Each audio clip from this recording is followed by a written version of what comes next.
Hi,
good morning.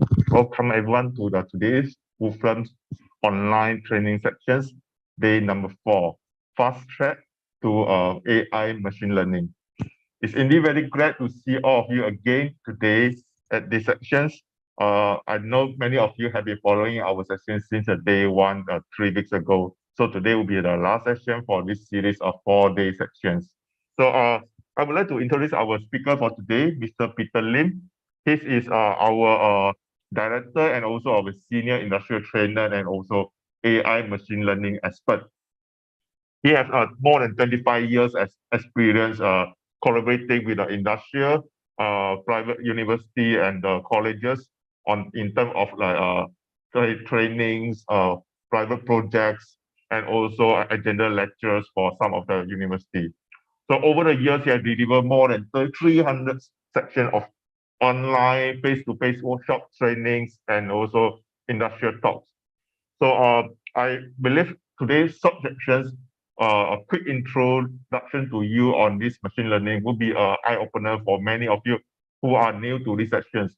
It's a quick and easy to grab, easier than what we normally think about the AI machine learning. So I hope you enjoy the sections. If you have any question, feel free to put in the chat rooms and or on the Q&A sections. And for today's material, I put again in the chat room so you may download it and follow along with Mr. Peter during the training so that you can experience by yourself how easily you nowadays we can use a WooFilm technology to perform this machine learning task. Okay, and at the end of these sections, the certificate of attendance link will be available. Please note that the certificate of attendance is only available during this section. So if you miss the link, please do not actually email to us asking for the certificate again, because once it's closed, it's closed. Okay, I hope you enjoy the sections and sit back and relax, and please download the material. So I pass the time to Mr. Peter Deng. Mr. Peter. Hello. Right, good morning, Salam Sejahtera. Good to see so many of you again attending this morning session.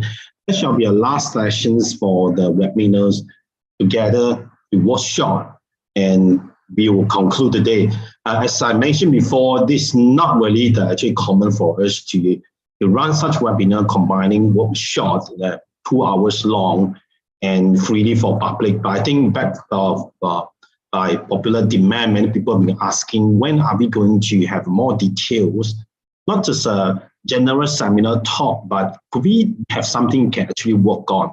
So today we break into two different sessions. First half an hour, we'll give you general background about what's happening in the market right now and what's exciting things being in the developments and what's the trend of the entire global market about AI.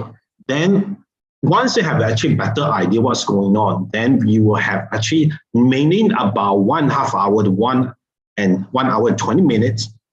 Those who prefer actually to have a little bit hands-on, you can actually go through with us, have a big taste on that, about how that actually works.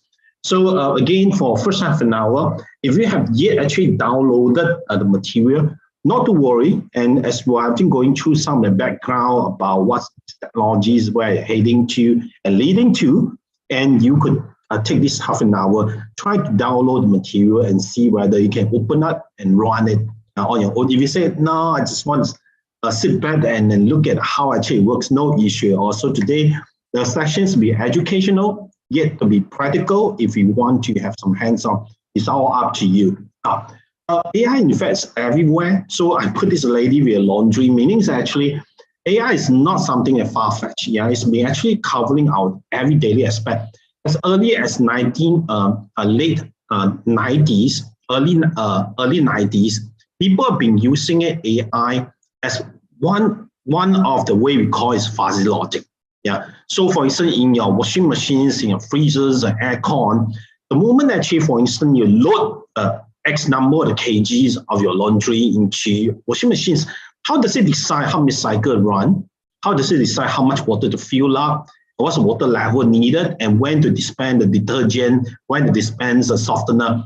Those actually operated by the set of fuzzy logic, which actually is one of the technologies actually as AI.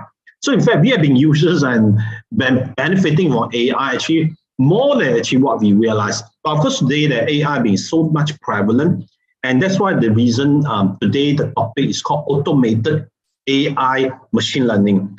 So automated, this term is not a very general use. Until recent years, people find that, hey, AI not just important, but it should be something that easily master.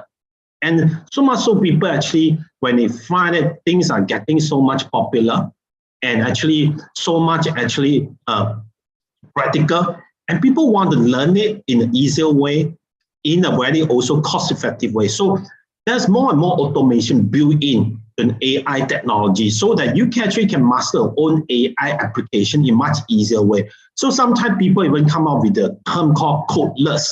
Yeah, codeless AI development. This is something I'd like to share with you. We are not entirely codeless, because there's no such thing as codeless. Anything that involves technology, more or less, you have to find a way to handle it. It's only matters of easy or difficult. So today we share with you something that how we can actually make use of AI for the benefit R&D, as well as a business and also some of your operations. Something that as commonly as a tool that you will use, such as like Excel spreadsheet. But let me go through a little bit the history of AI to see what's the current development, yeah, and why is it getting so much exciting. Now, of course, the history is more than actually 6-7 decades already, but things actually start getting more attention. In 1997, IBM Deep Blue, yeah, it's one of the supercomputer people created, and this is kind of unprecedented. And that was the very first time supercomputer ever beat human being in chess. Now, in 1997, Deep Blue is not exactly an AI machine. It's a supercomputer machines have tried to showcase how much memory and how much computation power humans have managed to break through. Because in these supercomputers, it's managed to actually record about 700,000 grandmaster games. That means that about 700,000 game plan, the system actually has been programmed into, such as for every position, every move, the counterpart actually is trying to strategize. The system, the supercomputer, able to pre-calculate in such a fast speed that it's able to try to conclude all different possibilities and bring it to a higher chance of success. And then now 1997 is one of the dividing moment. And that's the very first time a supercomputer ever beat human champion. So, and after that, in 1997, after that, Google took over the arena. Yeah, what Google happened is shortly is less than about 20 years. Yeah, 20 years not is very long period. It is in a short period of time that human actually realized that it doesn't actually require supercomputers and pre-program every single move about the chess game Grandmaster Plan. In this 2015, Google developed something called AlphaGo. AlphaGo is actually a AI Go playing machine. But what different is AlphaGo do not have to record all the grandmaster plans in the head. Rather, they make use of AI called reinforcement learning. Reinforcement learning simply means that as a child, you learn from failure and to success.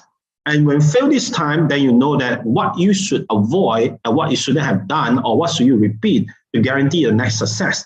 So using this approach to reinforcement learning, AlphaGo, developed by one subsidiary of Google, managed to beat the world champion from Korea, Mr. Lee, in 2015. So ever since then, there's major research actually going on and being blossomed in 2015. People have been focusing a lot about reinforcement learning. So even in 2021, Forbes magazine, it said that 99% of the top managements of the technology department in the US company, they say that they're going to invest heavily, if not the top, at least they'll invest very heavily in developing AI-related supports between a company. So in fact, this whole thing is very destructive. So people have come to realize that with or without AI, sometimes you make actually major determinations how the business actually, whether it will succeed or the business or lose competitions. Now, let's look at more interesting part. Now, you look at this something like more interesting part. Let me play you a little video. This is the little video also developed by Google. Now, I know Google is one computation giant in market. So as we know that we actually cannot live with the Google technology this day. That's why Google come up with a lot of important research to pioneer the market. And in this little Atari game, all of us are not unfamiliar with. So you see that actually using this similar AI training is a 10-minute training. This is one of the classical game. Yeah, of course, Google actually use AI to actually, now until this day, at least, they actually developed AI to play this such a classical game in 57 and above Atari game. As I heard last year, it's already 57 games actually developed like that. You see that even after 20 minutes, the let a computer continue to play for 120 minutes.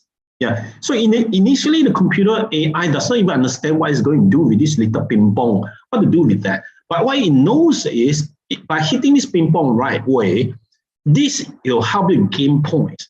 So it's something like punishment and reward system, learning from the errors and the success. You see, the AI becomes so much actually intelligence shortly after 4 hours. It not just play like expert, it managed to dig a tunnel, let the ping pong ball go through from behind and bounce on its own so that you see the little bar there will stop moving in a while and you let the ping pong ball go through, see, behind. It's like, it doesn't have to do anything. It figured out a way actually, it will actually build the whole game in a very interestingly and also very intelligent way. So this is something that actually it brought the whole market into a whole lot new possibility. Even computer can learn on its own. Now, what kind of actually the impact will bring to the market? According to Strateca, the research done 2 years ago, based on altogether 28 industries covering what service industry, manufacturing, automotive, so and so forth, and we say that from 2 years from now, of course, we maybe have to adjust a little bit because of pandemic, everything, but the whole development actually is a non-stop. Yeah. So this is prediction done 2 years ago. In years 2025, Strateca say that in 28 industry globally, the total value invested in AI-related developments, particularly for software, will gross about 126 billion per year. So this is something, but this research, we do not look at Strateca per se. If you look at some other giants, right, for instance, the big four consulting firm in the world and the big four actually surveying firms in finance and business, we have listened to what they say. Yeah, like KPMG, Ernst & Young, PricewaterhouseCoopers, Deloitte. Deloitte came out with actually a survey that actually very consistent from what Stratica published. Same thing, this publication was done about 2 years ago, and the same actually growth rate was projected by Deloitte, saying that total investment, not just in software, but hardware, architecture, system, policies, training, everything included, in 2025, the global market value will gross about 6.4 trillion. Well, 6.4 trillion, you're talking about how many zero behind? I think it's about 12 zero behind. But they say, actually, how much is that? Let's give ideas. Yeah, we're looking at actually our GDPs in year 2021, this last year GDP. You're talking about year 2025, the global revenue related to AI market is about 16 times our entire nation GDP. Yeah, so this is how exciting the whole market is heading to. So now, if you say, okay, it's fun, okay, it's good. Then now, in terms of operation, business, and manufacturing and supply chain, what could we do? Now, combining the technologies of cameras, surveillance cameras, and video, those things actually are common actually application. It's no longer something that you see in televisions and some sci-fi video. No, these are common. These are very common. Of course, for us, maybe we don't see it every day, but this kind of actually surveying camera, combining the AI with vision, is easily used in production monitoring. Same thing that now here you see that combining like surveying from air surveying, surveillance systems, some like drone, things like that. They can do it tracing, recording, monitoring together with AI, automatically actually decide what's happening and give suggestion accordingly. For instance, the total herbs and you're keeping it somewhere in a farm, you want to see what's the movement of the herb and what's the condition of herb. Same thing for plantations. I know there are several companies out there that they've been providing actually drone surveillance systems for actually palm oil plantation, try to actually give a quick estimation what will be the total growth conditions in certain estate, things like that. Of course, in the past, that yes, you can do that with helicopters, you can do that with drone manually, but the AI actually help us bring another actually new direction. Now, I need to share a little bit more background about not just the development of AI, but entire actually technology, particularly in the areas of data-driven decision making. What's the entire background and the current society is heading to? We noticed last month, the Malaysian get excited. We launched our so-called 7 MEASAT satellite in the South Americas, and launched by this particular company called Guyana Space Stations. Yeah, but operated, I think, in this area, South America, in French Guiana. So now, Malaysia actually not. When we say this is 7 MEASAT, we know Malaysia actually altogether launched about 10 satellites, including some of them are actually didn't really successfully go in orbit. And now Malaysia's actually ever seen the first satellite launch. I still remember it's 1996. It's a major news in Malaysia. Now Malaysia is including this 7 MEASAT, number 7 MEASAT. We have about 2-3 other satellites still operating in orbit. But now we know satellites not cheap. This particular MEASAT satellite is so-called one of the most complex, comprehensive one. Your lifespan about 18 years. It's cost totally about 1.2 billion ringgit. Of course, the Malaysian government claimed that with this actually satellite, it helped us to get it should start operating next month. It helped us reduce the gap of communication, a difference between the rural area and city. So actually enhance the entire communication system in Malaysia.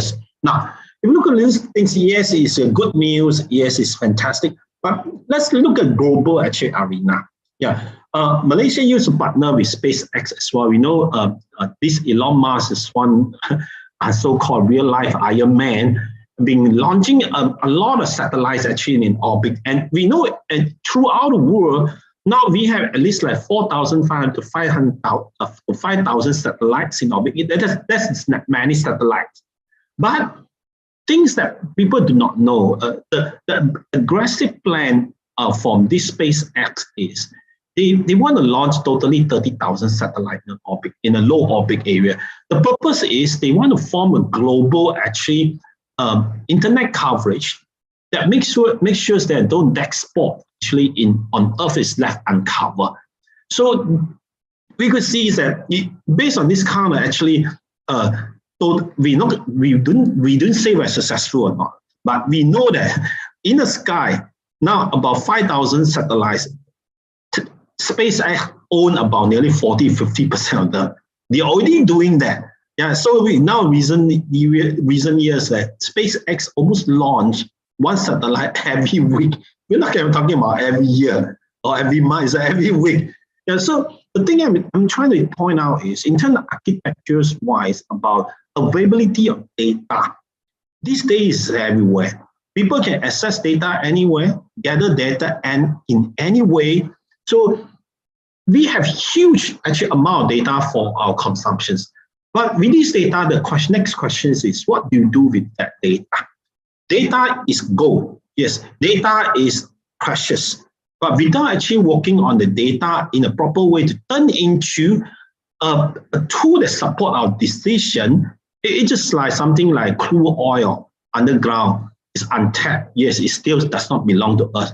So I'd like to call the CEO and the founder of Amazon, Jeff Bezos, and again, with Elon Musk, these two guys tend to be the richest man in the world. Now, Amazon actually is one of the world's very first companies actually successfully use actually AI commercially so successfully. Now, it become actually a core cultures of Amazon these days. So as early as 20 years ago, the moment that Amazon started a recommendation engine, yes, it's another AI-related engine, meaning that the moment actually I log into Amazon website, based on my purchasing behavior and my buyer data, they'll recommend actually what you should buy next. Same thing, these things are very common these days. As you talk over the phone, you try to turn on some of the personal assistant, you talk over the phone with certain keywords. You do not have to browse a website. You do not have to go to actually run certain apps. You just talk on the phone. Somehow, some application in your handphone will actually take your voice, recorded it, convert it into some text, and actually feed it to a certain recommendation engine. So next thing is notice that when you read certain newspaper on your actually mobile phone, suddenly a lot of actually products related to what you are talking about to someone on the phone start showing up. That's what's happening, recommendation engine. So what Jeff Bezos say is, he say, now, we don't keep AI support department in our company.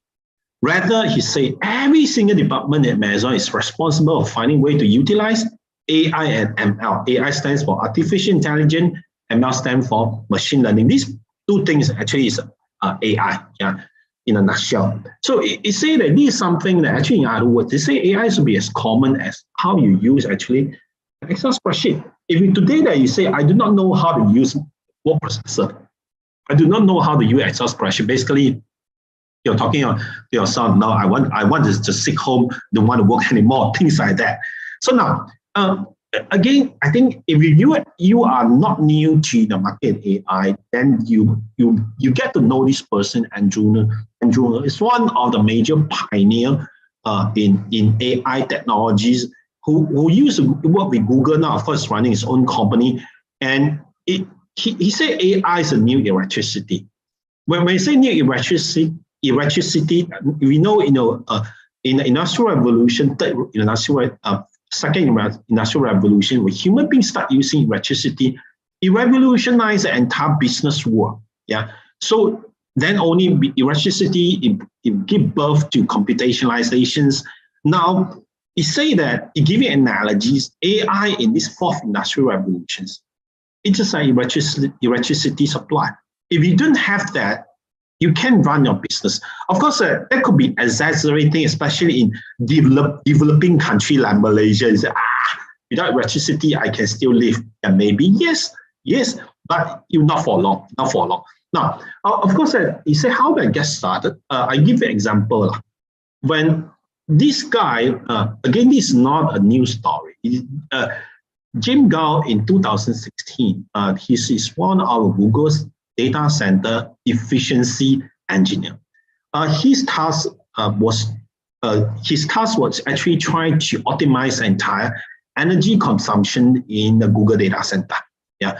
So of course, data center, you know that the high computation power, one of the major problem is the heat that generated by the computer. So they have find a way to cool down the machine to keep it efficient. So we know actually such a major heat cooling system as well as entire power needed to drive computation power is enormous. Yeah. In 2016, right, Google Center per se, yeah, Google Center only. We are not counting other companies like running data center or Bitcoin or Bitcoin mining or IoT. You already consume the world 2% of the electricity. That's how much power consumed by computation power. Yeah. So in order to find out a way to reduce the efficiency, this gentleman went to one of the online classes about machine learning. Yeah, he is not actually a guy who actually educated, particularly for AI, but just went to one online classes. After that, he realized that, oh, it seemed actually making a lot of sense. So he started implementing it. And in less than a time of 18 months, he managed to actually using AI to reduce 15% of overall energy consumption in Google data center. It's a huge saving. Yeah, of course, we have some help from the Google AI team. But what I'm trying to say is all those things is very practical. And all the things that AI try to solve is not about Atari games, it's not something like fun things to play with. It solves a lot of real life critical problems. So now, what's happening on Earth? Now I'm going to share with you what's happening in outer space. So of course, you say, Peter, you're talking from Earth to space, and what are you trying to tell? Yes, hold on your horses. What I'm trying to tell you is the AI is so comprehensive that the application could be anywhere from every walks of life and from every aspect of application. Now, I'd like you to pay attention to a little things here in the center. You see here, this little drone here in the center, very small one. When I play the video, this is something that mankind histories. Yeah, I would say that ever since the Apollo landed man on the moon, this is one of historical moments. This is about less than 2 kg weight a drone flying for 40 seconds. Just last year, April. Yeah, it flew about 40 seconds. I think about 20 feet high. About that. For the maiden flight, for the very first time, it hovered for a while. But we have to imagine on Mars, actually, it's very different from Earth. The air density is about 1% of Earth, and the gravitational force, and I think it's about maybe it's only I don't remember what's the gravitational force. I think it's about 1/3 of Earth. It's very different environments. It's very harsh environments.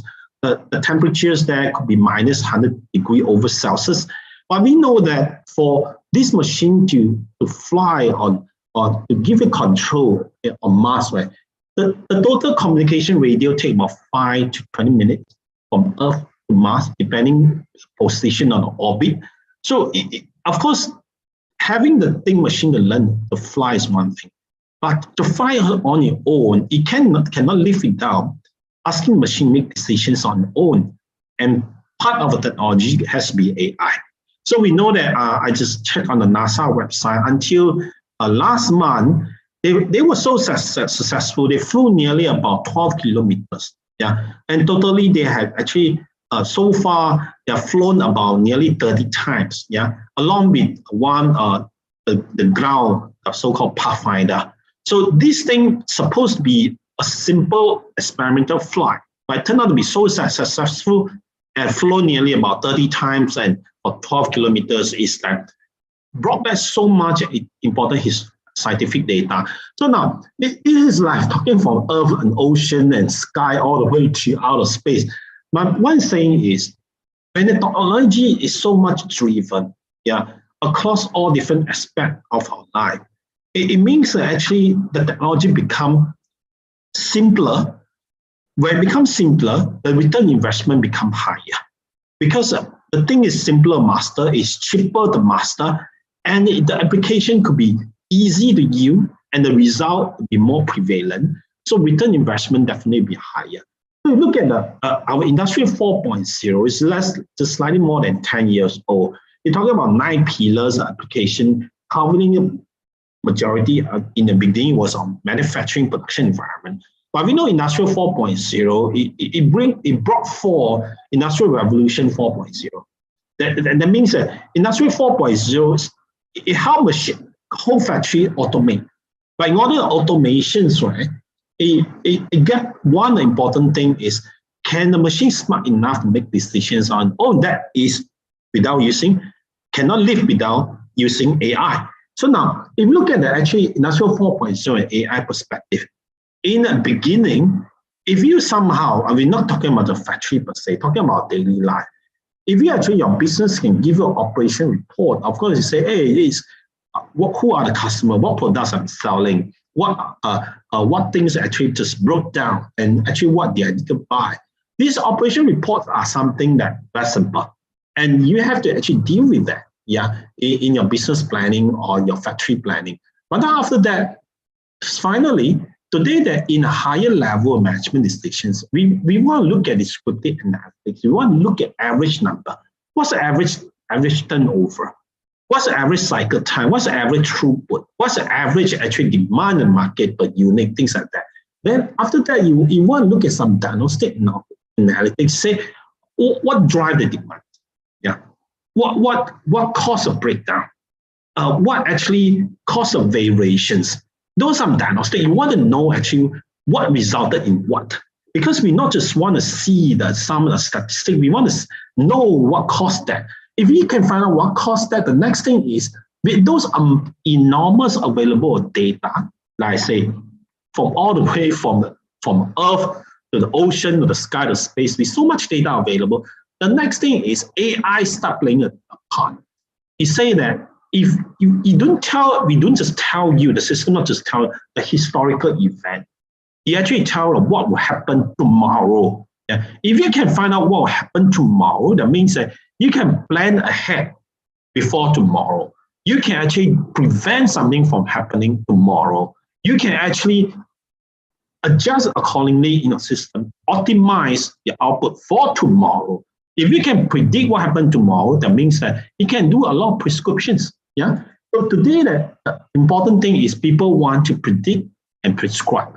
Listen, if we talk about simple things, because today I want to talk about something practical. Later on, after this half an hour, we have 5 more minutes. I'll start showing some of basic hands-on and say, Peter, you're talking about too good to be true. And it's as easily as almost codeless or automated. Sure. Now, in this case here, Excel spreadsheet is one common place that we keep our data. Of course, I'm using Excel spreadsheet.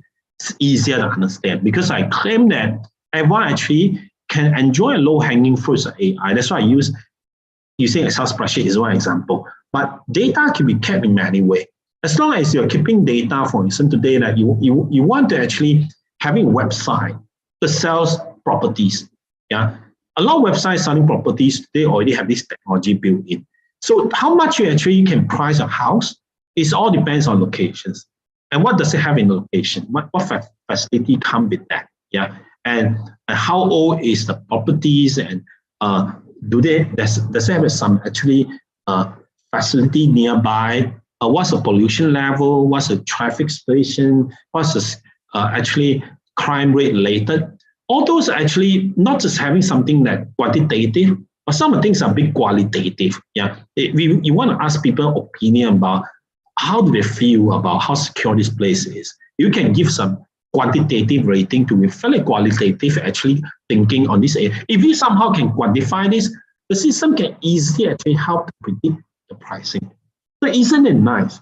If you have a website that when I'm the seller, who keying all those the basic thing and answer some basic questionnaires and survey, the system will give you actually much accurate estimation how much your price worth. Yes, of course, traditionally we get evaluated, come or check. Yes, we still need those human experts to come do estimation. But this kind of data is getting more and more accurate. You do not have to wait for an appointment 2 weeks from now for evaluator to come. Immediately the moment, as long as some data available, you can come out with a fairly quite accurate prediction between minutes. Now, this impact does not just impact business role. I have several projects which involve social politics. Now, for instance, here, if I somehow if I have a biodata about the expression emotion of people based on pictures, then based on pictures, if I learn from all those picture profile, the system using camera or video, try to recognize how old the person is, the gender, and what's the expression. This kind of information is very valuable. Certain actually, for instance, video conferencing is already built in the AI. The moment actually all the audience, if they have camera turned on, the system auto detect and telling the presenter what is the audience feeling right now. Are they paying attention? Are they getting more indifference? Are they getting bored? Things like, no, I do not have that in my Zoom. Yeah, yes, don't worry. This is webinar setting. I cannot see you, even though I could see your names. But those actually technology actually getting more and more common built in. So with this technology, immediately it can check out the group sentiment right away.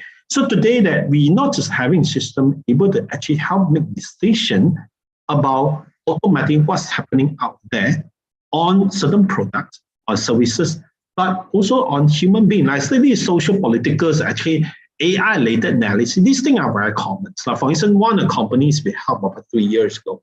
Yeah, so this is throughout the world, almost all government, they are very concerned about this.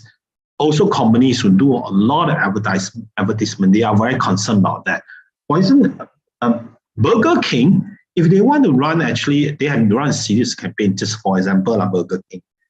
They want to find out what people comment about Burger King and their competitors, such as Mary Brown and McDonald's. So then he asked this company, say, now, I give you a keyword Burger King. Can you actually have all the social media, newspaper, magazine, from all those languages, different languages in Malaysia, what people think about Burger King past 2 weeks, ever since we started our advertising campaign. So this whole process is very expensive, slow, subjective, because it needs someone to read and give actually judgment, what people think about Burger King. So we were asked to came in to automate this process. The whole project actually took less than 3 months. We finished it, and the whole process become automatic. The entire actually analysis about customer sentiments now become automatic between seconds. Objective, they will never rest. Yeah, 7 days a week, 24 hours a day, the automate running, unlimited. As many actually different actually information you feed in the system immediately tell you what it thinks about certain keyword. For instance, police and the court and certain actually political department, they might be very interested in certain keyword. Yeah, what public think about that? So our system help this company automate the whole process. Now, I'm going to, for the next actually 1 hour and so, and share with you how practical they are, especially if you actually have some feel about some a little bit technical background, or you are coming from academic, or you're coming from commercial world, your first time hearing about this, you will actually quite interesting to see actually what's happening in behind. Yes, I've been sharing things like on all the PowerPoint, you say, hey, you claim all these things be so good and so and that, but can you share with us actually how does it work? If I really want to go hands-on, how does it work? Now, this is one of the system we have been using. Now, again, AI has many systems out there. People use different tools for AIs, and all different tools of AI have pros and cons and different approach and different pricing and different technical requirements. Now, we're using a technology called Wolfram Mathematica. Yeah. So this Wolfram Mathematica, one of the things is it makes things so much automated. It only cut down the minimized number of codes compared to traditional some of the AI tools. You have to maybe go through like 20 steps. But in Wolfram, based on what we have been actually advocating this particular AI technology for past 3 years, we, in our experience, 20 steps could be cut down to about 5 steps. about 30 or 25%, no more than 50% of the total steps involved compared to some conventional tool. I'll give you one example here. For instance, here, if I have actually this, if you somehow come across graphic like this graphic actually to you maybe it make no sense. To me also make no sense. You see, oh, maybe this graphic, you see somewhere like some in adventurous movie, oh, people see this kind of strange symbols. Each symbol represents certain number. You say, oh, this is something, a number. If you somehow try to put in your brain, you say, hey, this is 40.2, 8.9. There's a certain logic behind. So different graphic represents something. Now, again, surprisingly, actually, AI able to interpret this. Yeah, if you simply tell the AI, say, hey, this is a graphic, each of them be a certain number, then you say, can I actually run an AI for the system to tell us that what is this three graphic represent? These three graphic, right? If you notice, actually, they are not on the top. These are completely 3D, three new graphic. Based on the system, what learn on top, the system say, I can roughly tell, right? If the graphic show up to be this way, quite likely, is this represent 30.16. This is like, this one is 3.99, this one 3.9. Say, hey, Peter, this one is simply came out one. No. Everything's involved with algorithms. Algorithms involved in mathematics. So when you say mathematics is scientific, it's not something that randomly come out based on like simply a random guess. No, of course it comes with certain probabilities. How close this could be like 30.16. Now, of course, here today I'm not discuss mathematics or statistics with you. I just share with the perspective for the users how the system can be actually easily used for different purposes. For instance, here, if you have XY coordinate, now this is XY coordinate, you can imagine is each XY coordinate on a piece of white paper. You ask your kid, your child, right? You say in each XY, you simply put in color, red, blue, green color, different color. You can put different color here, three colors, red, blue, green. Simply put them. Somehow your kid drew it according to his own liking. But somehow, if you ask your kid to put 20 points or 25 points here, right? Then you say, how about those empty area? Can you actually predict in the next empty area what color your kid going to color? You say, possible. The way people actually color things, can I predict his behavior? So you can scientifically and mathematically, right? This is part of algorithm or AI. So if I ask system to learn based on the coordinate XY, right? Then I say for next XY, right? A complete new XY. X is 0.721, Y is 0.97, another one X is 0.3 and Y is 0.8. In this particular two new coordinates, what will be the colors? The system can actually mathematically do something called a regression. Yeah, the regression help us to predict. You say quite likely, this one 77.3% is going to be green color. And similarly, this one, next coordinate, 77.3% is going to be deep blue color. So the system able to, based on what happened in historical events, to predict the futures. So as long as you have data, let's say it doesn't care coming from satellite, coming from IoT, coming from sensors, or coming from a normal Excel spreadsheet, as long as you have some historical data to show relationship. Yeah. In this approach, actually in AI, we call classification. We have special term for that. That means that in each of the data here, we have special class to describe. If we have things that are able to describe based on classes, the system can predict the new data, what classes it belongs to. For instance, I put another 30 pictures here randomly from Google. Some represent daytime, some represent nighttime. For instance, if I make this thing bigger, I simply take one of the pictures from internet. This is nighttime. Of course, if we show it to a kid, easy, right? The kid also can tell the brighter colors will be daytime, the actually darker color to be nighttime. But for the actually system to, this is very simple example. For system actually to recognize this one, in the past, right, just 5 years ago, I won't talk about 15 years ago. 5 years ago, this is something that's very difficult to achieve. But with this kind of automated AI, right, the system make it so simple. You only with one line of code, you already can tell our system process this entire classification to give you automatic prediction in future. So in this case here, we could see if I take this summer photo from Klang, this is where my hometown is, then I'll ask the system, say, hey, based on these pictures here, can you tell this is actually daytime or nighttime? So the system will automatically say, oh, first picture here, 97% is nighttime. Second picture here, quite firm, 99% is daytime. And third picture also 99.28%. Chances is daytime.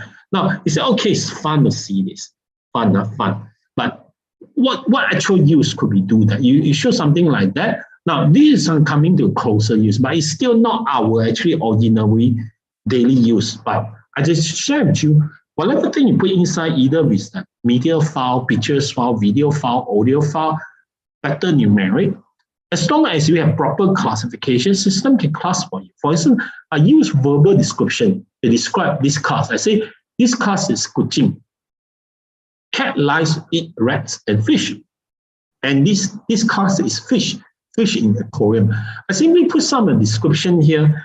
Each description, I say, my teaching kid, I say, if I say something like that, this is something what I describe. So now, and then you say, could we actually train all those text description?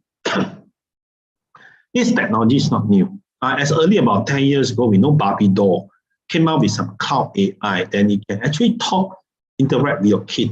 And in the way it talk is not just referring to their database to respond to your kid. You try to understand what your kid's saying. You're also learning from your kids, learning your kid's name. For instance, if you talk to your personal assistant, you say who your name, what your name is.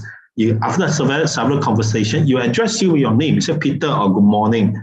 And this is what happening like Alexa, if you have one at home. It's the same principle. This technology is not new. So if the same thing here, I ask the system, say, I put in 3 new English, could be any language. Say, what am I talking about? These 3 lines of code here, for instance, I say, hey, it should be aquariums. Yeah? Then the system say, quite likely, you're talking about fish, 99.9%.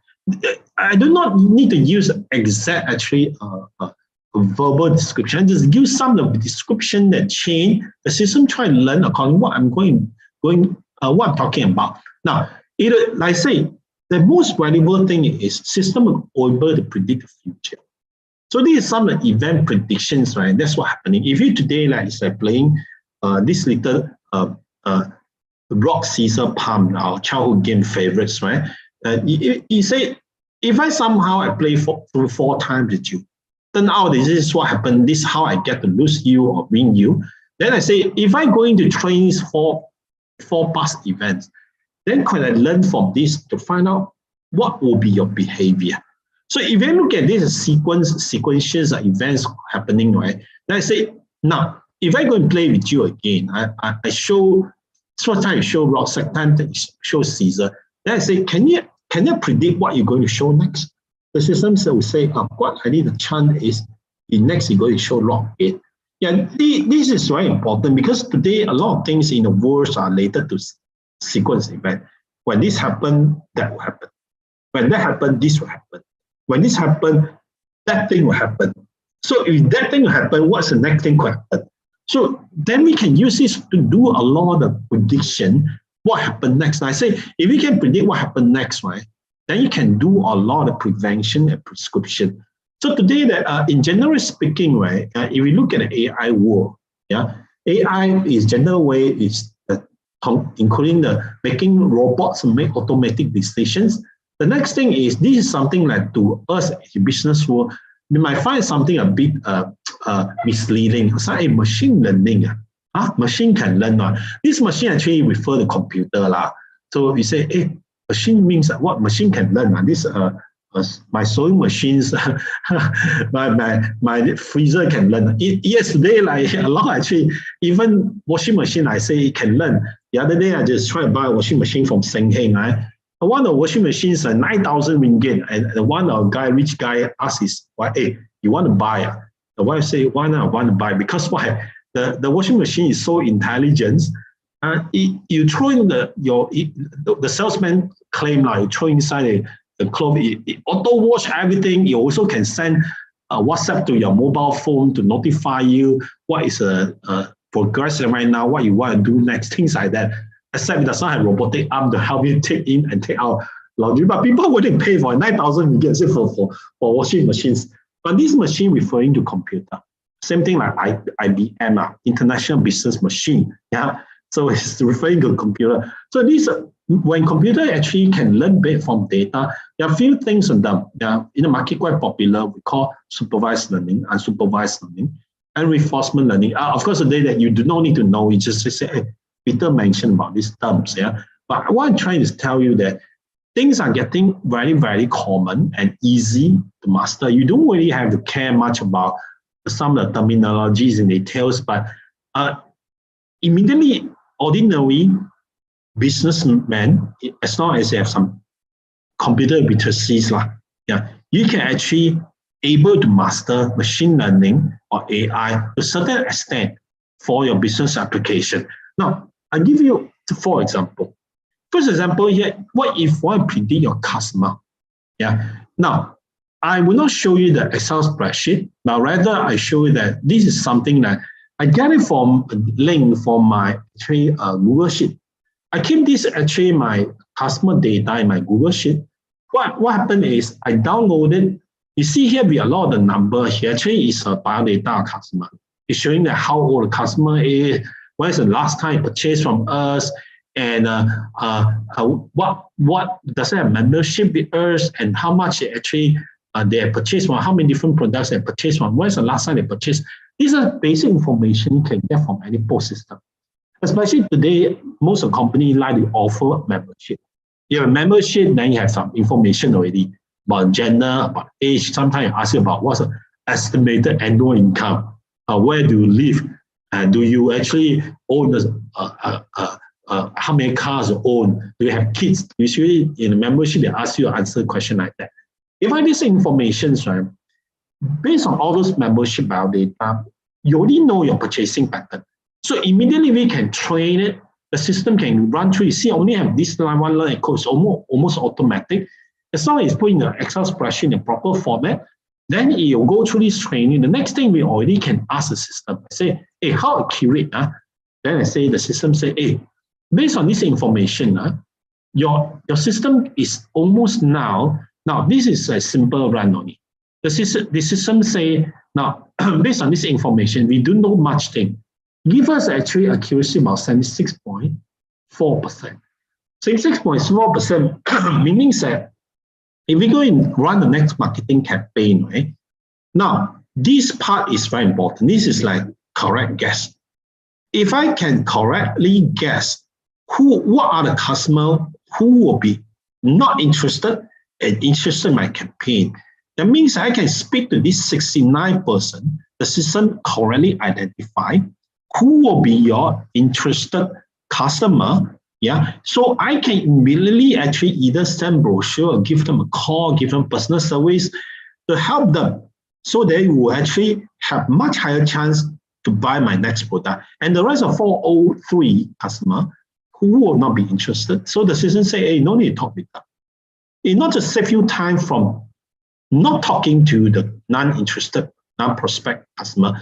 It also bring you the pinpoint, the actual prospect who will actually bring you income. So this is what one of the common things, how AI can help you doing customer analytics on their behavior. So in this case, based on this system, if I have a customer who is 47 years old, who actually bought one product from us and who actually spent so much money with us in the past, who is actually only a membership for the past 6 years, these are some of the basic info. I say, can you tell me that whether this customer will be interested for my next marketing campaign? Then you say that, oh, only about 15% chance that he or she will be interested.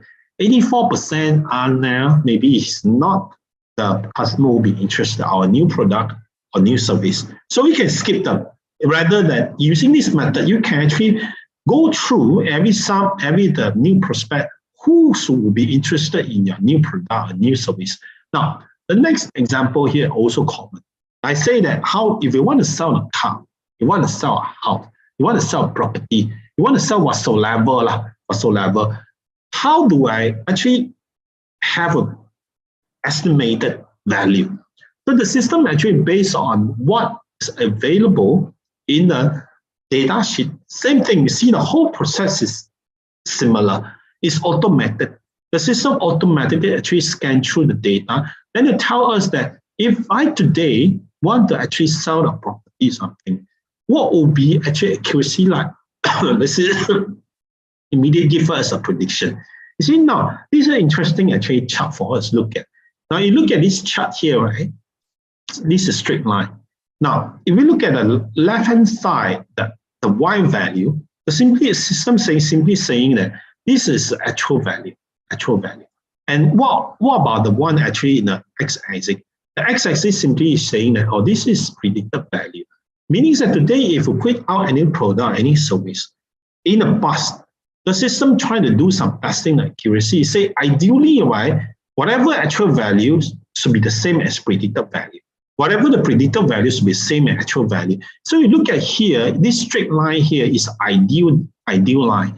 This ideal line is simply saying that if the system actually quite accurate, whatever actually value predicted is quite close to actually actual value is. How do we actually understand what this is all about? If you look at this whole thing, right, for instance, this particular point actually worth about 28,000 USD. This actual value. We look at the y-axis here. The system based on the system it learned from historical value, right, it successfully predict, right, about 26,000, about 2,000 USD difference.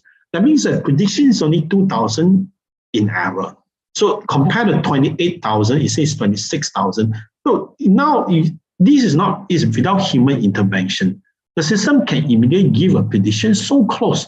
So now then if we're confident with this system further and analyze it, you say, okay, the next step is I can quickly do some of using the model right away. What if today I have this particular house?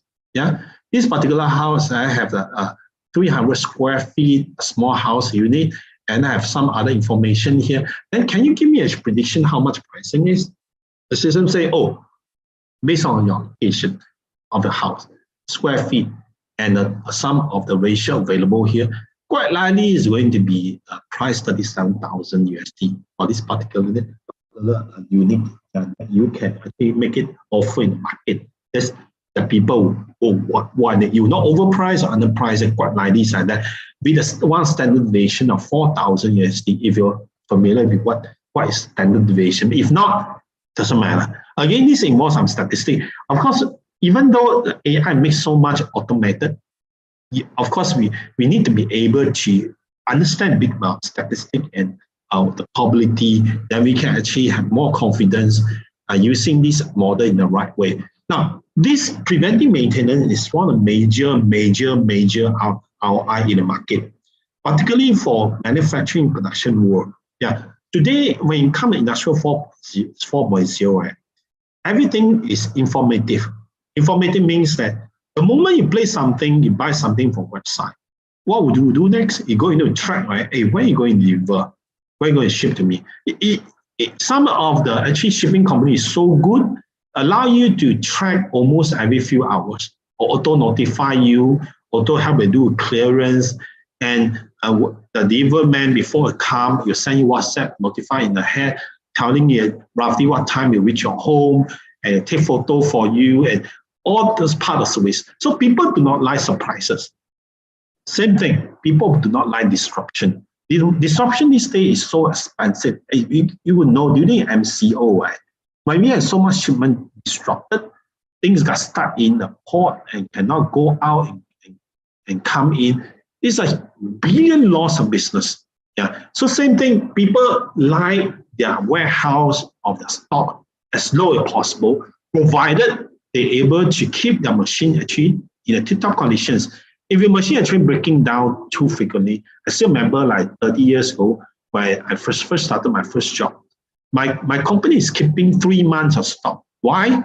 Because the workers is so unpredictable. Suka today come, but suka tomorrow don't come. Same thing, machine can break down anytime. So the boss have no choice lah. stock up 3 months of material, provided any time breakdown, you still have material to run. Yeah. So things like, but those material expensive. These people these days would like keep 3 months stock. Yeah, you keep 3 months stock, many things happen. You need to rent a place, things might spoil, things get stolen, and things get obsolete. So now, preventive maintenance is one of very important things right now. It major study. So if I can look at your machine performance in the past, same thing, even keeping a simple Excel spreadsheet, can you predict actually when your machine is going to require maintenance? Of course, it's not like your car. Your car, you do actually a standard maintenance every 5,000 kilometers, 10,000 kilometers, and you do some oil change, things like that. You do regular maintenance, but some of the unexpected breakdown might happen. So if a system can give it accuracy like nearly 90% ahead, telling you that something might break down, something might stop even before your standard maintenance takes place, it will help you to prevent so many disasters. So you can imagine that if today one or small machine breakdown, if your product is worth like 10 of millions of revenue per week, having suddenly stopped for half a day, you're talking about several hundred thousand loss already.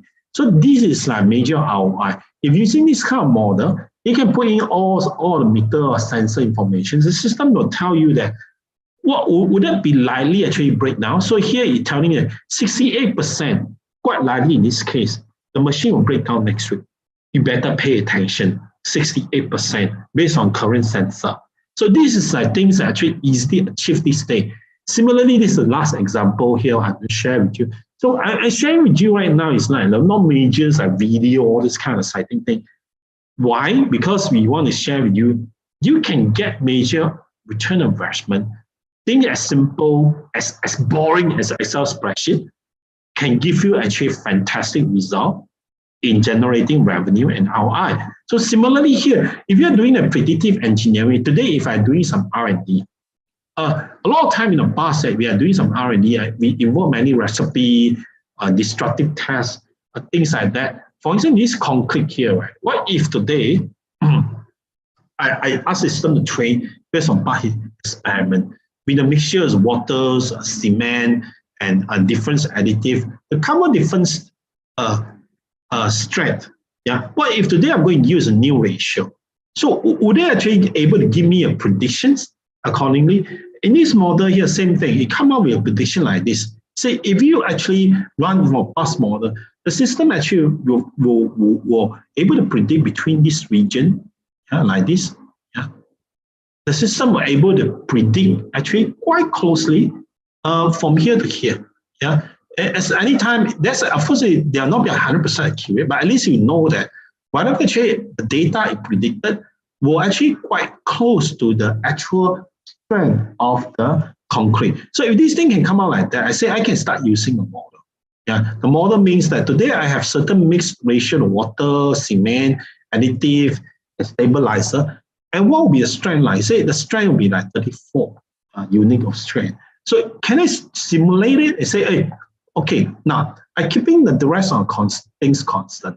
I say now I'm only keeping cement and water as my actually chain of recipe. What if today I increase number of the cement and also increase number of water? You see, the cement strength will change. What if I reduce the water to this level, I increase my cement to this level, and the strength keep on increasing to 68, 78. The more cement I have, of course, the stronger it is. What if today I slide to 60, but for some reason I need certain ratio of water need to be there. If I adjust my water, it say it seem to the thing is seem to be like going up and going down again.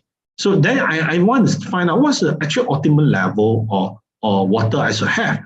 Yeah, in order to make my cement actually, because sometimes certain level of water might not be possible. Certain cement might require certain level of water. Not all the simulation here is feasible. So I say, okay, can you give me actually a visual map?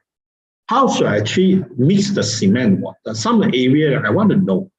There are certain areas actually give no chain a result in terms of strength. There are certain areas actually give me a major jump on the strength of the cement. So this one will give us a visual map. You say, okay, this is level of water, and if I move through here, this every line here represent different strength of the cement. So the more actually to the top, to the bottom right corner, the stronger the area represent. So it means that in this case here, my cement level here, if I go up above 500, if I water keep it between 120 to 180 here, I get a cement strength about 80.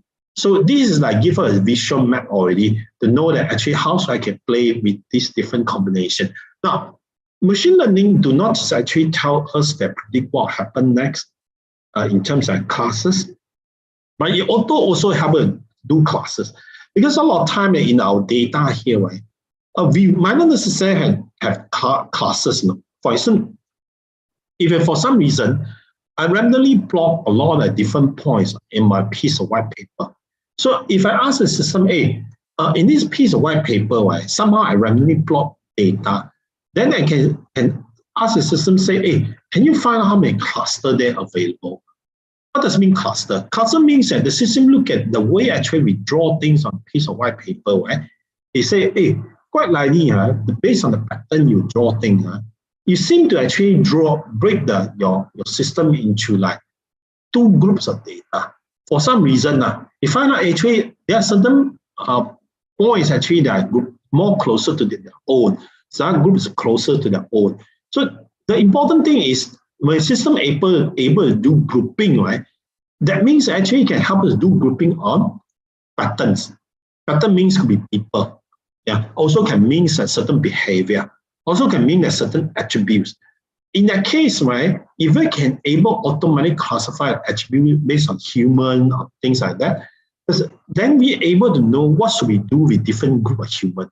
For instance, here, this is on top here, or it's not about two groups. I think it's 3 groups here. Let me see, my eyes can detect where is another small group detected. Now, the system telling us that based on the coordinate on top, quite likely this one belong group number 1, 99.86%. So now, if we're able to make this grouping now become very important already. Now, if you look at the product like this, if I go and ask you visually, I say, hey, Mr. So-and-so, yeah. If I ask you to look at this 8biji kind of colorful 3D this model, can you help me to organize them accordingly? Those similar one, put them together. Say, hey, all look similar. What's the difference? This is a problem with human being. When things getting more complicated, we need to rely on scientific and mathematical method. The help us do classification. So now, in this case, I say, hey, can you help me break into like 2 major groups? So the system automatically run this thing. It say, hey, if we want to break into 2 major groups, this first 7 BGs will be first group, and last one, this one will be on. So you say, hey, this one looks still quite close to this one, but mathematically they are different. But with human eye looks like same. I say, how about break into 4 groups? I want to make more details. The system now say, if you want to break in 4 groups, this on the first 5 of them, they are on their own. They belong to 1 group. This belong to 1 group. This one group, one group. So I give you a very simple example here, only like 8biji bola. What if you have 8,000? 8,000 means you have 8,000 different customers, 8,000 different behavior. Could the system automatically break it in such a way that you say that, hey, this among these 8,000 people here, which one is group 1, which one is group B, which one is group C, which one is group D? So that different group people, we can deal with them differently, try to satisfy them differently. This is very, very important marketing in our production. I give you one real life example. We have 6 years of data coming from this factory. This factory is generating actually power. Generating power based on few things. They have several meters to measure the humidity, pressures, temperature. First, the higher temperature is the more power generated. So in this case, I say, hey, if I look at these things, I have about 9,568 data. So if I can use this one and do actually machine learning to predict actually what will be a power like for the next few hours. What if today I do not want to do this? First, I say, can I actually look at this, Can I tell that whether these factories have different patterns of productions? It wasn't mean a different pattern of production. These kind of things is very important for engineering. For instance, here, the system say automatically find out cluster. Let me plot for you. Based on the about 9,000 data, right, system automate find out, inside there, there are two group actually performance. One group performance perform like that one. That means that the power output 420 megawatt, no much different than to 500 megawatt. Another group data is between about 450 megawatt to 480 megawatt. But in the middle here, majority, almost high percentage is 470 megawatt. Why is that so? Maybe this factory is located in a not tropical country, it is a four-season country. During winter time, people have sharp demand on certain power consumption. So quite likely in winter time, the power output always like 480. During summertime, some people turn on aircon, some don't turn on. So some people, day and night time, the megawatt consumption actually vary a lot. So immediately from this data throwing, system can tell a lot of story already. We do not look at average power consumption. You want to look at what inside, does it have some pattern? Does it have some behavior we can tell? So it tells us a lot of story already. And all these things actually very simple done. In our actually so-called automated actually machine learning, what you have to do is like historical data and feed in. And our system here actually have many machine learning algorithms inside a computer. Then once you actually learn from here, the next thing you feed in the real life data, this is give you predicted result right away. Using several other methods here available. Yeah, so give a predicted result. So the whole thing here, like I say, this like low hanging fruit. Things become so much simple to achieve the result. Now, I give you two last example. This is getting slightly more interesting. Now, like I shared before, people these days deal with a lot of visuals, images, video. So now I try to download this about 700,000 of small images from website. So these are about nearly not 700. I cut down about 50,000 images. These 50,000 images, right? Inside contain apple, booms, a lot of things. That if we look at actually what's inside there, then we say, okay, now I want to look at actually what are inside there. This is say in these 50,000 images, right? You also have aquarium, fish, your baby, your bear, your beavers, your bait, your bee, your beetles, and so many different classes on these 50,000 images. So based on these images, right, our system simply goes through a machine learning algorithm. This is something called deep learning. Deep learning is something like far more powerful. You see only a few lines of codes. These few lines of codes, I copy and paste it from one repository. Yeah. So this algorithm quite famous called Leonard is developed by one of the engineers in Facebook, I think about 15 years ago. Today still can pakai. You see this is how powerful it is. So if I use this particular actually deep learning algorithm, I say, I want to train it using my GPU. Say, hey, Peter, why are you talking about GPU? I'm not a computer guy. You start losing me. GPU is very important. It's a graphic processing unit. If people use it for playing games a lot, I think normal, ordinary Malaysians, Malaysians got no money. You go to those computer shop, people spend 5,000-6,000 ringgit buy one graphic card to play games. We have a lot of rich kids in Malaysia. So this GPU, but first much more than this. It can run actually this machine learning very effectively. Things that take hours to run. Now, in this case here, right, it only takes maybe less than 10 minutes to run it. But of course, I'm not going to run the whole thing, but then sharing it with you right now. The system actually running it through my GPU to find out from these 50,000 images, right? Trying to learn it accordingly. What actually can it help me recognize images? But I let it run. So now I'm going to apply the model. Let me see whether it's still running. Okay, let's just wait for a while. I forgot to save the result last night. So let it just run it through one round enough. One round. But might not be entirely accurate one round, because if you run it 4 rounds, right, this is accuracy nearly about 95%, if I remember correctly.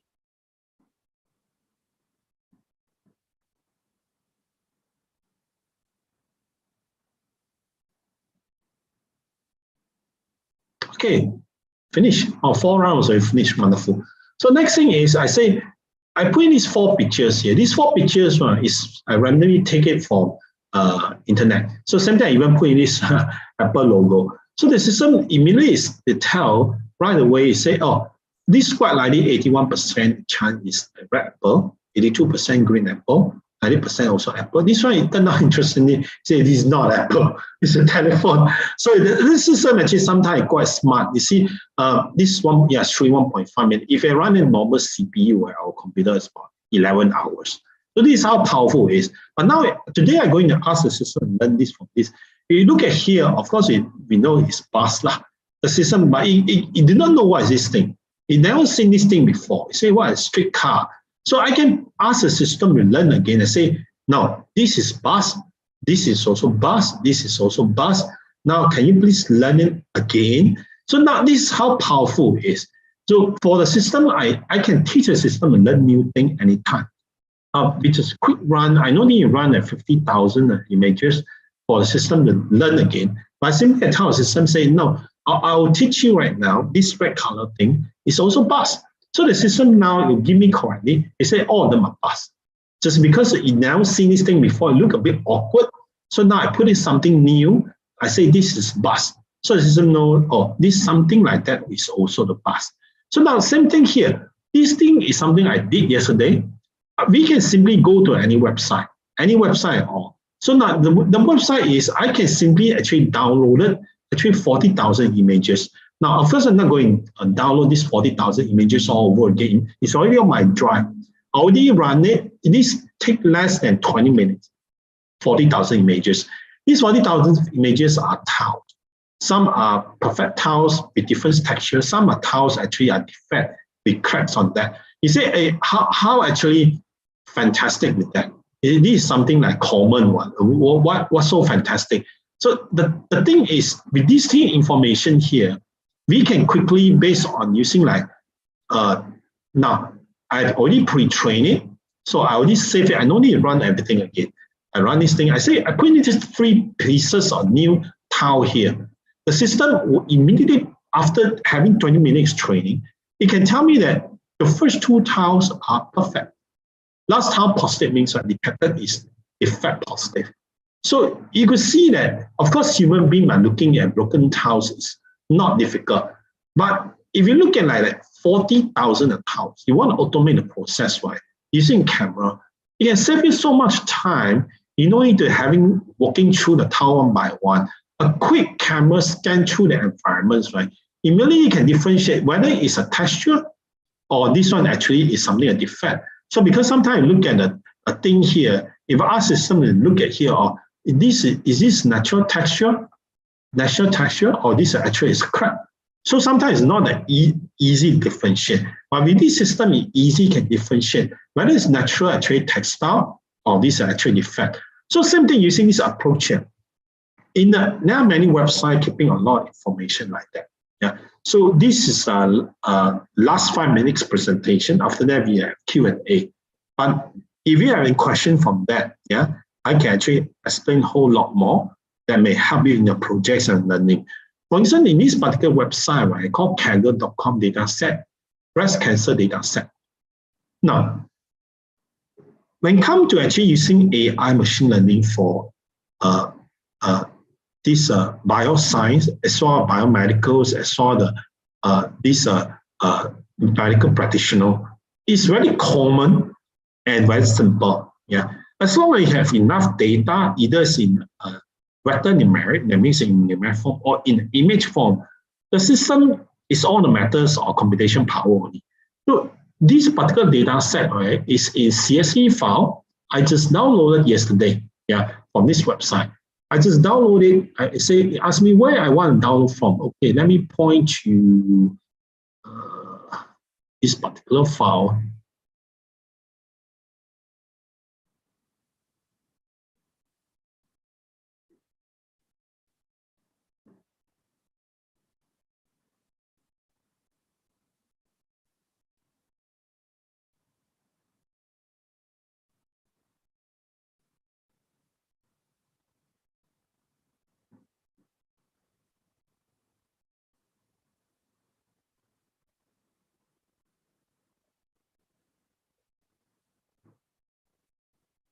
breast cancer. So now this breast cancer file is important. So now I think for the advantage for you to see what's inside breast cancer file, I better open it also.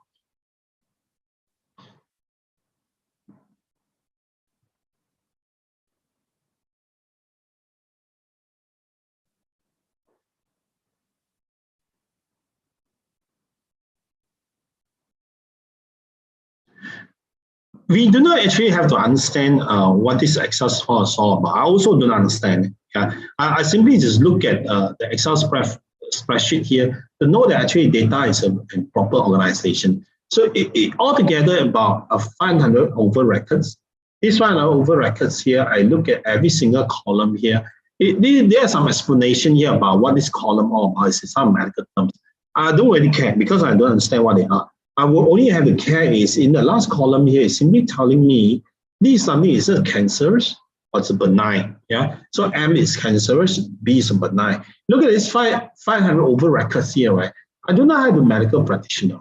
I just say using this data, right? The next thing is this simply one line of code. I say, hey, can you please train it? So the system will automatically actually look at all those actually column data. Try to find out actually what kind of actually the data represent cancer or benign. For instance here, I want to know what's the accuracy like before I start using it. See, surprisingly, also to me, but not surprisingly, but to a lot actually the people who are new to this technology could find something quite shockingly interesting. To me, it's very common, as a machine learning practitioner. This data set, this simple Excel spreadsheet, it resulted in 93. Almost near to 94% accuracy. It means that in this case, if I'm using this the new data thrown in the system anytime, I can actually 94% of the time correlately differentiate which type of the patients are cancerous, which has a benign. So I do not have the American practitioner, but for the pre-screening or pre-diagnosis, immediately I know I could be as high 94% accurate to tell whether this patient is suffering from which state of breast cancer. So simply looking at 500 record Excel spreadsheet, the system will mathematically learn using AI algorithm to give us become a very good predictor, such as sometimes as close as a medical practitioner. Of course, you cannot replace human being, but for first line or first line this diagnosis, it helps us solve a lot of problems. So now, if you look at this whole thing here, what's happening, the market now, this one of the interesting things also you could see. If you look at the one market survey giant called Glassdoor, machine learning engineer or AI engineer, this is one of the top 15 paying jobs in many countries. USA, ordinary intermediate level or machine learning practitioner, engineer can get paid about 130K USD per year. Singapore 55K, Taiwan 40K, Malaysia 16K, still not bad USD. And so these things is like what's happening in out there market. The demand always is much more than the supply. So that's why we are offering some of the crash course available. Later I'll pass the time back to Desmond. But for a moment, if you have any question at all, require some answers and clarification, do feel free in the chat room or on the Q&A. I'll be happy to answer them later. If not, right, let me share with you one last slide. So how our teaching actually approach like now. I share with you this is one example here. Let me switch back to this. This is something we did about 4 years ago. You could see the Raspberry Pi we used on the left hand side. This is quite an old model. Now it's model version 4 already. But now in this case here, this is version 3.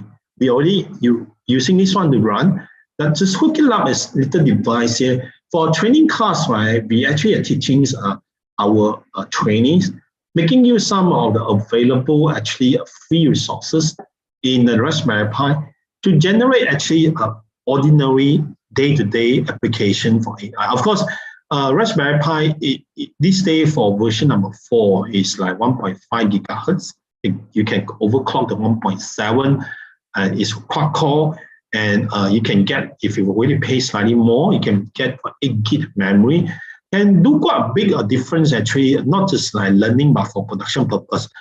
This day, a lot of engineers start using it, this Raspberry Pi for control systems and some or little IoT over their actually factory environment, production environment. But we are using this one quite effectively to teach you to how to master some of the very important actually practical know-how and things that you can deploy for the real life solutions in terms of AI. So I think I didn't see too many questions there, but I pass the time back to Desmond first to introduce what we get to offer next for now. Then after that, I'll be stay back. If you have a question, I'll be happy to answer.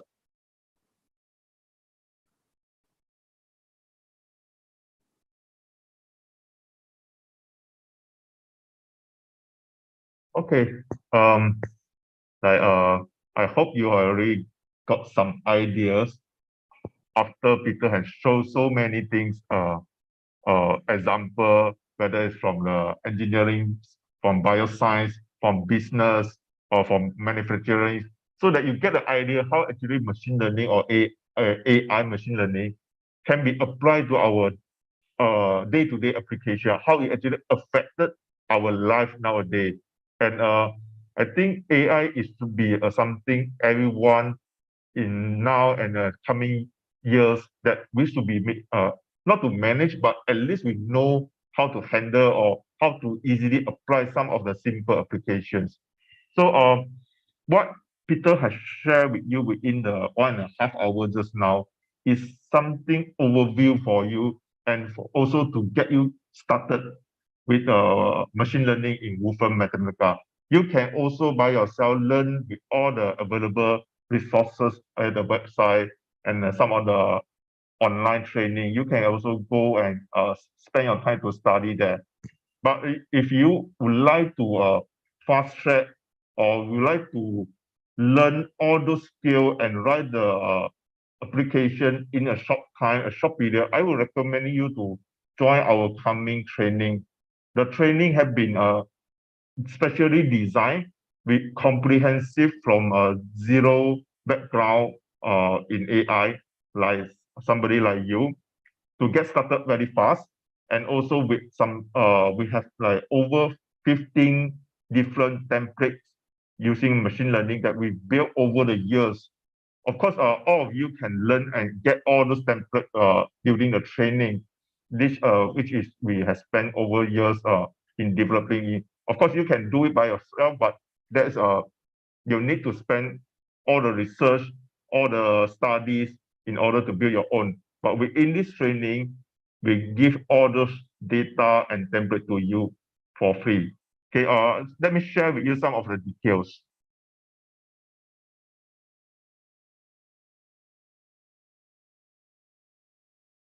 Okay, this is the 5-day course online training that I shared with you in the last few sessions as well. It's totally total 20 hours, 4 hours per day for 5 days. Let me put in the material, the link for you so that you can have a look on this link. I will put in the chat room.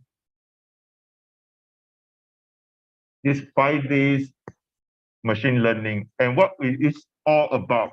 If you go to this website or this link, you will see that we actually prepare all the machine learning algorithms ready template for you that you actually can straight away apply it after the training class. Of course, if you also have the chances to modify your coding to suit your special case to case or start your project as well. And the material including the like customer loyalty, sales forecast, fraud detection, cost estimations, customer sentiment analysis, quality controls, optimizations, computer vision, and so on.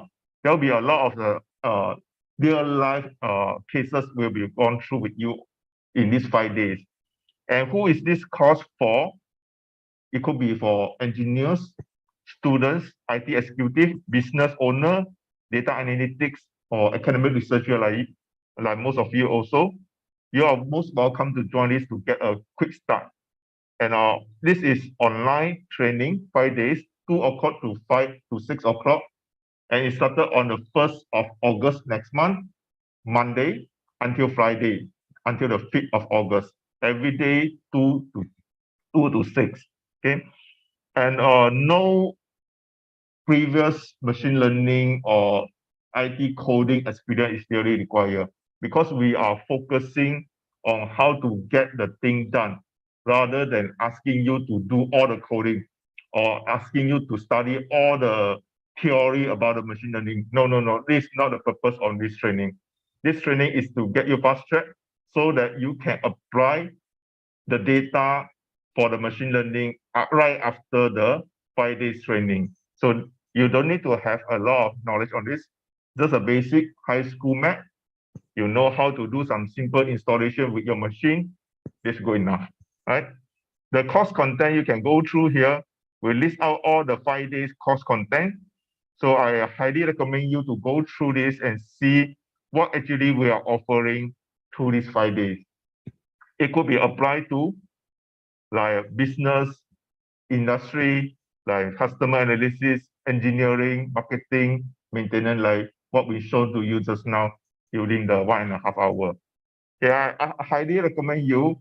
We have been running this course for like in the past 2 years, and we have over 150 participants have gone through these courses with us, and they many of them actually are still working with us. We are still working with them to their own projects that applying the machine learning. So I hope you take the chance, because we are not really offering this course that frequent nowadays. We have focusing on other areas. So this could be the last time we will have for this year. And we give it special rate because we run it for a commercial through the HRD Club. It's 3,000 over per pack for the commercial rate. But for academic, we make it a special rate for you. If you sign up today, it's only 299 per head. Okay. If you are from commercial, you also get a very, very special rate for this time as well. Okay. Do go into the website and click on it. There will be a promo code at the end of the sign up sheet as well. All right. And if you have any questions, please feel free to stay with us or put in the chat room of Q&A. We'll be answering to you. And last but not least, for the certificate today, yes, because people have been complaining that they don't have time to actually get the link for the certification. So let me put on the link to you so that you can have a look. Let me share the link so that you can request your certificate.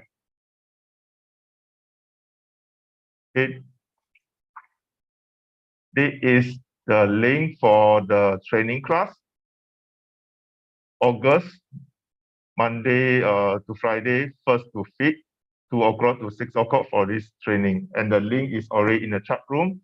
And the next is the certificate for today's.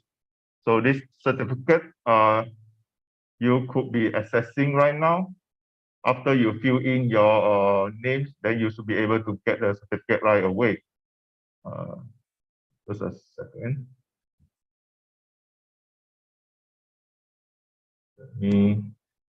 Okay, let me copy this link, put in the chat room.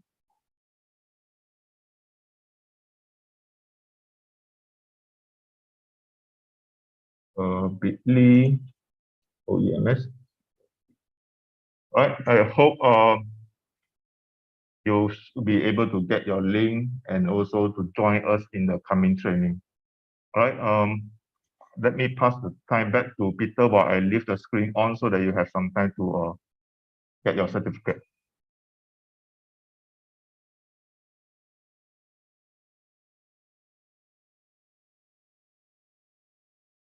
Okay, we'll stay on for about 5 more minutes for any Q&A. So if you do have any questions related to a particular area application AI, I'll be very happy to answer it. If not, I'll put in my personal email on the chat room. You can actually PM me. Yeah, if you have like more thoughts and you need to organize before you actually asking questions you think more relevant to your application, can always write to me and PM me. And also with my mobile number, you can also PM me for any question you might have. So I'll play a little short videos, yeah, some interesting video, and so you can take the time to actually further digest on that.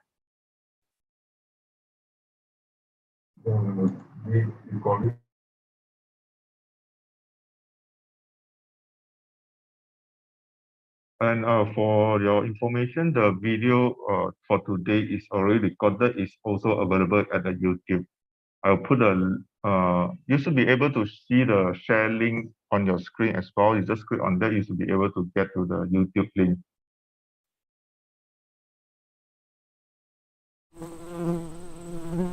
For such tiny creatures, bees have one of the biggest jobs in the world. Hi, I'm Katharina. And I'm Frederik. And we're using machine learning to better understand how nature works. And we're doing that by observing bees. Bees have a symbiotic relationship with nature. Plants depend on the pollination of bees, including the fruits and vegetables we eat every day. Bees and other insects are dying around the world, and we do not know why. We don't want a lack of knowledge to be the reason bees continue to disappear. I thought we have to do something about it. So we built a hive monitor that uses a camera to track the bees as they come and go. Bees always return to their queen. If we observe 500 leaving the hive and only 200 returning, we can assume that there's a problem in the local ecosystem. We trained a model using TensorFlow, Google's open source machine learning framework that examines the video from each hive. But what do we do with all this data we collect? We share it with experts so they can make more informed decisions on things like when to mow lawns and where to plant trees and flowers. So bees can continue to power our ecosystem. This tech is only the first step. Us humans will have to take it from there.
All right, thank you very much. I think that's so much for today. If you are interested in some of future free education webinars and events and some conferences,